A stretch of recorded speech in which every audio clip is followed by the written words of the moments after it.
তারপরে এই যে কাপনা সুলকাতে টানা, হ্যাঁ। এটা করি, হাতে এক্সারসাইজ করি, সব রকম ফ্রি হ্যান্ড এগুলো করি, আচ্ছা। প্রাণায়াম করি, মিনিমাম 1 ঘন্টা করে। আর্থ্রাইটিস আছে? আমি তো বলতে পারছি না। হাঁটুতে ব্যথা? হ্যাঁ, হ্যাঁ। উঠতে চলতে গেলে, ভাঁজ করতে গেলে ব্যথা হয়? বসতে গেলে? বসলাম, একটু উঠতে অসুবিধা একটা হয়। হালকা টাওয়েল নিয়ে পাটাকে ধরে হালকা টান, হ্যাঁ।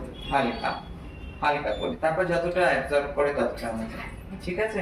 অনলাইনে প্রোগ্রামগুলো দেখবে, আমি দেখে রাখছি, প্রেসক্রিপশন করে একবার এগুলো দেখিয়ে রাখলে তখন এই জায়গাটাতে না, এই যে বসে থাকলে এই হয়। জায়গাটাতে ব্যথা হয়, এই জায়গাটাতে ব্যথা হয়। কোমরে? হ্যাঁ, আচ্ছা। মিডিলেও ব্যথা হয়। মেঝেতেও ব্যথা হয়? সবাই এই জায়গাটাতেও ব্যথা হয়।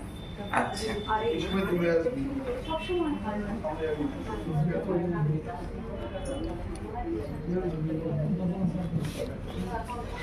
খাওয়া একটু কমেছে। কমেছে তো? ঠিক আছে। এবার আবার প্রেশার, হ্যাঁ।